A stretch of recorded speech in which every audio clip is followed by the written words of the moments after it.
Trade barriers എന്ന് പറയുമ്പോൾ വ്യാപാര തടസ്സങ്ങൾ എങ്ങനെയാണ് താരിഫ് അങ്ങനെയുള്ള ബാരിയേഴ്സ് ആണ് ഉദ്ദേശിക്കുന്നത്. താരിഫ് എന്ന് പറയുമ്പോൾ ഇപ്പൊ തന്നെ നമ്മൾ കണ്ടു ചൈനയും അമേരിക്കയും തമ്മിൽ ഒരു ട്രേഡ് താരിഫ് വാർ തന്നെ നടക്കുന്ന കണ്ടു. അപ്പോൾ പരസ്പരം 85%, 65% അങ്ങനെ ടാരിഫ് ഇട്ടിട്ട് ഇറക്കുമതി ചുങ്കം, ഇമ്പോർട്ട് ഡ്യൂട്ടി കൂട്ടിയിട്ട് ഒരു പ്രതികാര നടപടി പോലെയുള്ള പ്രവർത്തനങ്ങൾ നടത്തുമ്പോൾ ചൈനയെ സംബന്ധിച്ച് ഏറ്റവും വലിയ മാർക്കറ്റ് എന്ന് പറഞ്ഞാൽ അമേരിക്കയാണ്. അമേരിക്കയിൽ അവർക്ക് ബിസിനസ് ചെയ്യാൻ പറ്റാത്ത അവസ്ഥ വരും. അവരുടെ സാധനങ്ങൾക്ക് അവിടെ ഡിമാൻഡ് ഇല്ലാതാവും. അങ്ങനെ ആവുമ്പോഴത്തേക്കും അത് നമ്മുടെ ഇറക്കുമതിയെ ബാധിക്കുന്ന ഒരു പ്രധാന പ്രശ്നമായി മാറാനുള്ള ഒരു സാധ്യത ആദ്യമായിട്ട് കാണുന്നുണ്ട്. അപ്പൊ ചൈനയിലെ എല്ലാ കയറ്റുമതിക്കാർക്കും അതൊരു മേജർ പ്രോബ്ലമായിട്ട് വന്നു ചേരും.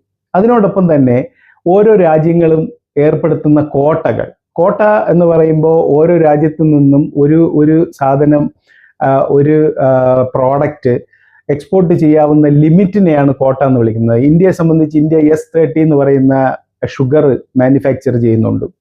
അതിൻ്റെ കോമ്പറ്റീറ്റീവ് ഷുഗർ ബ്രസീലിൽ നിന്നുള്ള ഇക്കുംസ 45 ആണ്.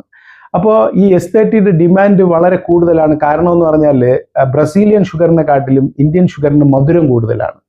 അപ്പോൾ ഇന്ത്യക്കാർ ലോകത്തിന്റെ ഏത് ഭാഗത്തുള്ളവരും S30 തന്നെ ഡിമാൻഡ് ചെയ്യും. അപ്പോൾ S30 ഇന്ത്യൻ മാർക്കറ്റിൽ കുറവ് വരാതിരിക്കാൻ വേണ്ടിയിട്ട് ഇന്ത്യൻ ഗവൺമെന്റ് ചെയ്യുന്നതെന്ന് പറഞ്ഞാൽ S30ക്ക് അവർ ഒരു കോട്ട നിശ്ചയിക്കും, അല്ലെങ്കിൽ അരിക്ക് ഒരു കോട്ട നിശ്ചയിക്കും. ഇന്ന ആൾക്കാർ മാത്രമേ, ഇന്ന കമ്പനികൾ മാത്രം ഇത്ര ക്വാണ്ടിറ്റി മാത്രം അമേരിക്കയിലോട്ടോ അല്ലെങ്കിൽ വേറൊരു രാജ്യത്തോട്ടോ എക്സ്പോർട്ട് ചെയ്ത് കൊള്ളാം എന്നുള്ള ഒരു നിയമം ഉണ്ടാക്കും. അത് ശരിക്കും നമ്മുടെ സംരംഭകർക്ക് വലിയൊരു വെല്ലുവിളിയാണ്. അത് കാരണം ചിലപ്പോൾ മാസങ്ങളോളം തന്നെ ഒരു എക്സ്പോർട്ട് നടത്താൻ പറ്റാത്ത അവസ്ഥയും വന്നു ചേരാറുണ്ട്. അതുപോലെ തന്നെ വേറൊരു പ്രധാന കാര്യം എന്ന് പറഞ്ഞാൽ ചില രാജ്യങ്ങൾ ഈ പറഞ്ഞ കോട്ട പോലെ തന്നെ അവർ എക്സ്പോർട്ട് ബാൻ ചെയ്യാറുണ്ട്. ഇപ്പം അരി ബാൻ ചെയ്യാറുണ്ട്. ഇപ്പം ഇന്ത്യയെ സംബന്ധിച്ച് അരി ബാൻ ചെയ്യാറുണ്ട്, അല്ലെങ്കിൽ സവാള ബാൻ ചെയ്യാറുണ്ട്. അതൊക്കെ ഇവിടെ നമ്മുടെ ആഭ്യന്തര മാർക്കറ്റിൽ അതിൻ്റെ ലഭ്യത കുറയാതിരിക്കാൻ വേണ്ടി മാത്രമുള്ളതാണ്. അതും ഒരു വെല്ലുവിളിയാണ്, പ്രധാനമായിട്ടുള്ള ഒരു വെല്ലുവിളിയാണ്.